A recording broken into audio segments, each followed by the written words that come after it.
మనందరికీ అనుకుంటాము వయసు వచ్చిన వాళ్ళు రామకృష్ణ అనుకోవాలి అని. అలాంటి అవసరం ఏమీ లేదు. రామకృష్ణ అని అనుకోవచ్చు తప్పులేదు. కానీ కోరికలు ఉంటాయి. కోరికలు మనకు పాత పురాణాల నుంచి ఈ రోజు వరకు గూడా వృద్ధులకు గూడా కోరికలు ఉంటాయనేది మనం చూడొచ్చు. వ్యాసుడు గొప్ప ఋషి. మనకు వ్యాసుడు అనగానే మనకు ఒక బొమ్మ కనబడుతుంది. పెద్ద గడ్డము, తెల్ల గడ్డము వగైరా. ఆ వయస్సులో గూడా వారికి కోరికలున్నాయి. వారి వల్ల పిల్లలు కూడా కన్నవాళ్ళున్నారు. భాగవతంలో చిన్న కథ ఉంది. శ్రీశుకుడు వెళ్తూ ఉంటే స్నానం చేసే అమ్మాయిలు పట్టించుకోలేదట. కానీ ఈ పెద్ద మనిషి ముసలాయన వ్యాసుడు వెళ్తూ ఉంటే గబక్కున లేచి బట్టలు కట్టుకున్నారట. సో వయసుతో నిమిత్తం లేదు. ప్రతి వయసులోనూ కోరికలు ఉండొచ్చు. మనకు ఒక రాంగ్ కాన్సెప్ట్ ఉంది.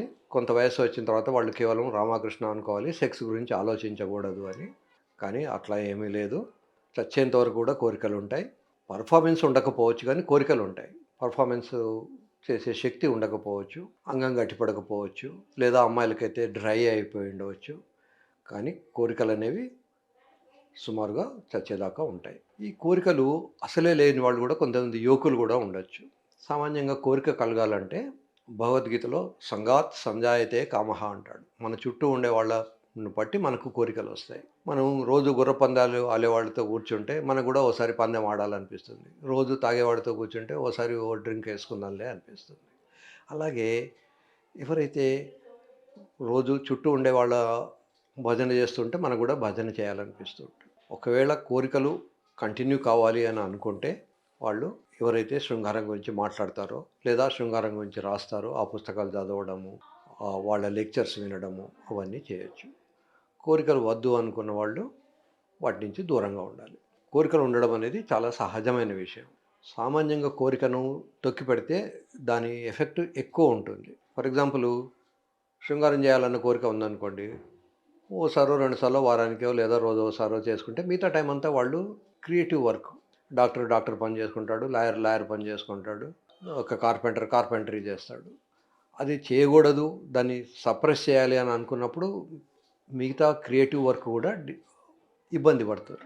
డాక్టర్ కూడా సరిగా పని చేయలేడు, వాడి సర్జరీస్ వాడు చేసుకోలేడు, అడ్వకేట్ కోర్టులో సరిగా వాదించలేడు. ఎందుకంటే అతనికి మనసులో 24 గంటలు ఇది చేయలేకపోయానే, ఈ సెక్స్ కోరికను కంట్రోల్ చేసుకోలేకపోయాను, ఈ సెక్స్ కోరికను కావాల్సిన దాన్ని చేయలేకపోయాను అన్న ఫీలింగ్ తోటి వాళ్ళ క్రియేటివ్ వర్క్ కూడా తగ్గిపోతూ ఉంటుంది. కనుక శృంగారం ఆలోచన వచ్చినప్పుడు కానీ దాన్ని ఏదో ఒక టైంలో చేసుకుంటే మిగతా టైం అంతా చదువుకోవచ్చు, మిగతా టైం అంతా కూడా యూటిలిటీ చేసుకోవచ్చు. ముఖ్యంగా పిల్లలకి ఇంటర్మీడియట్ లెవెల్లో వాళ్ళు కాంపిటేటివ్ టెస్ట్లకు తయారు కావాల్సి ఉంటుంది.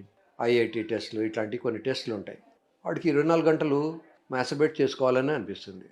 24 గంటలు చేసుకునే దాన్ని ఒక వ్యాధి కింద లెక్క కట్టాలి. కానీ అప్పుడో ఇప్పుడో మ్యాస్టర్బేట్ చేసుకుని మిగతా టైం చదువుకోవడానికి వాడుకున్నాడు అనుకోండి, he will be more successful. హాస్టల్లో ఉన్న పిల్లలైనా, ముసలాళ్ళైనా, పెళ్ళైన వాళ్ళైనా శృంగారంలో పాల్గొనడం తప్పు లేదు. అది మ్యాస్టర్బేషనే కావచ్చు లేదా శృంగారమే కావచ్చు. కనుక దాన్ని తొక్కి పెట్టడానికి ప్రయత్నం చేసే బదులు ఆ ఎమోషన్ను యూటిలిటీ చేసుకొని మిగతా టైం అంతా చదువుకో, కాంపిటేటివ్ టెస్ట్ ప్రిపరేషన్కో లేదా వాళ్ళ ఉద్యోగ ధర్మాన్ని బట్టి వాళ్ళ ఉద్యోగానికో కేటాయించుకోవడం మంచిది. ఈ కోరికలు నేను ఇందాక చెప్పినట్టు చుట్టూ ఉండే పరిస్థితులను బట్టి వస్తాయి. మగవాళ్ళకైతే టెస్టోస్టెరాన్ అనే హార్మోన్ వల్ల కోరికలు ఉంటాయి. ఈ టెస్టోస్టెరాన్ 2 రకాలు ఉంటుంది. టోటల్ టెస్టోస్టెరాన్, ఫ్రీ టెస్టోస్టెరాన్ అని. ఈ టెస్టోస్టెరాన్ డే అంతా ఒకలాగా ఉండదు. డయర్నల్ వేరియేషన్ అంటారు. రాత్రి 2 గంటల నుంచి తెల్లవారు 7 గంటల లోపల అది ఫ్లక్చువేట్ అవుతుంది. అది హైయెస్ట్ ఉంటుంది. ఆ టైంలో తీసుకున్న బ్లడ్ వల్ల మాత్రమే మనకు కరెక్ట్ రిజల్ట్స్ వస్తాయి. సో టెస్టోస్టెరాన్ అనే హార్మోను లెస్ దాన్ 300 నానోగ్రామ్స్ కన్నా తగ్గిపోతే వాళ్ళకు కోరికలు కూడా ఉండవు. సో టెస్టోస్టెరాన్ ఎలా ఉంది అనేది చూసుకోవడం మంచిది. అమ్మాయిలకైతే ఎస్ట్రోజన్ అనే హార్మోన్ అవసరం. అమ్మాయిలు కూడా ప్రొలాక్టిన్ అనే హార్మోన్ ఎక్కువ ఉన్నా లేదా థైరాయిడ్ అనే హార్మోను ఇద్దరు మగపిల్లలు ఆడపిల్లలు ఇద్దరిలో కూడా తక్కువ ఉన్న కోరికలు ఉండవు. కోరికలు ఉండడం అనేది సహజమనే విషయం అందరూ గమనించుకోవాలి. ముఖ్యంగా పెద్దవాళ్ళను గౌరవించాలి. వాళ్ళు చాలా కష్టపడి పిల్లల్ని చదివించి వాళ్ళకు ఉద్యోగాలు ఇచ్చి అన్నీ అయిన తర్వాత నా దగ్గరికి ఒక్కోసారి కపుల్స్ వస్తారు. సార్ ఈ మధ్య రిటైర్ అయ్యాము, అసలు జీవితం ఎలా గడిచిందో కూడా గుర్తులేదు. పిల్లల్ని కన్నాము, పిల్లల్ని చదివించాము, ఇల్లు కట్టుకున్నాము, కారు కొనుక్కున్నాము, పిల్లలు అమెరికాకు వెళ్ళిపోయారు. ఇప్పుడు మాకు బోర్డంత టైం ఉంది కానీ చేయలేకపోతున్నాము అని వస్తారు. కనుక అది తప్పుగా భావించొద్దు. వాళ్ళని ఎంకరేజ్ చేయాలి. వాళ్ళకి కావాల్సినటువంటి సదుపాయాలు ప్రొవైడ్ చేయాలి. ప్రతి జీవికి గూడా ఎంజాయ్ చేసే హక్కు ఉంటుంది. ఆడవాళ్ళకు ఉంటుంది, మగవాళ్ళకు ఉంటుంది. వృద్ధులైనంత మాత్రాన, వయస్సు వచ్చినంత మాత్రాన వాళ్ళకు రావాల్సినటువంటి ప్లెజర్‌ను మనం డిప్రైవ్ చేయకూడదు. వాళ్ళని డిస్కరేజ్ చేయకూడదు. సో, వాళ్ళకి గూడా ఒక కంపానియన్ అవసరం ఉంటుంది. ఒక్కోసారి భార్య చనిపోయిన తర్వాత గూడా నా దగ్గరికి వస్తారు.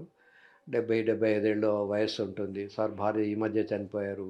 అయినా నాకేదో అనీజీనెస్ ఉంటుంది అని వస్తాను. అటువంటి వాళ్ళకి నేను అవసరం వస్తే మాస్టర్బేట్ కూడా చేసుకోమని చెప్తాను. లేదా పెళ్లి చేసుకోమని చెప్తాను. ఇలా చేయడం వల్ల తప్పేమీ లేదు. దాన్ని సిగ్గుగా ఫీల్ అవ్వాల్సిన పని లేదు. న్యాయానికి, ధర్మానికి వ్యతిరేకంగా చేసే పనులు మాత్రమే తప్పు. కనుక వాళ్ళు శుభ్రంగా, హ్యాపీగా పెళ్లి చేసుకొని, ఒకవేళ పెళ్లి తర్వాత కూడా ఇబ్బందులుంటే ఎవరైనా మంచి డాక్టర్‌ని కన్సల్ట్ చేసి ఆ ఇబ్బందులన్నీ తీసేసుకోవచ్చు. ఇప్పుడున్న జనరేషను చాలా అదృష్టవంతులు. ఒక 20 ఏళ్ల కింద ఈ వయాగ్రా లాంటి టాబ్లెట్స్ లేవు. ఫినైల్ ఇంప్లాంట్ సర్జరీ లాంటి సర్జరీలు లేవు. ఈ కాలంలో టాబ్లెట్స్ ఇచ్చినా కూడా పనిచేయని వాళ్ళకు సర్జరీస్ ఉన్నాయి. సో, ఫినైల్ ఇంప్లాంట్ సర్జరీ వల్ల అంగం గట్టిపడుతుంది. ఇది యూజువల్‌గా మనం వాడే ఇంప్లాంట్. ఈ ఇంప్లాంట్ ఇందులో పెట్టిన తర్వాత ఇది హార్డ్ అవుతుంది. ఫర్ ఎగ్జాంపుల్ దూది చెవులకు వెళ్ళమంటే వెళ్ళదు. దాన్ని ఒక పుల్లకు చుట్టినప్పుడు ఆ పుల్లకున్న గట్టిదనం దూదికొస్తుంది. ఇది ఆల్మోస్ట్ దూదిలాగా అయిపోతుంది. ఇంత సైజు ఉన్నా గూడా. ఈ దూదిలాగా ఉన్నప్పుడు ఈ పుల్లకు లోపల పెడితే మనం కుట్లేస్తాం, బయటికి కనిపించదు. దీనికి ఈ పుల్లకున్న గట్టిదనం వస్తది. ఇది చాలా గట్టిగా ఉంటుంది. ఇట్లా సన్నగా ఉన్నా గూడా ఇది 500 గ్రాముల బరువుని ఈజీగా మోయగలదు. దీంట్లో పెట్టినప్పుడు ఇది 500 గ్రాముల బరువును గూడా మోయగలదు. ఇదే ఈ ఇంప్లాంట్ లేకుండా ఉన్నప్పుడు మనం ఇలా పెడితే దీన్ని లేవట్టడం కూడా కష్టమవుతుంది. కోరికలు ఏ వయసులో అయిన వాళ్ళకైనా ఉండొచ్చు. ముఖ్యంగా 13, 14 ఏళ్ల నుంచి చచ్చేదాకా కూడా ఉంటాయి. చాలా కొద్ది మందికి మాత్రము వాళ్ళు కావాలని కోరికలను తగ్గించుకుంటారు.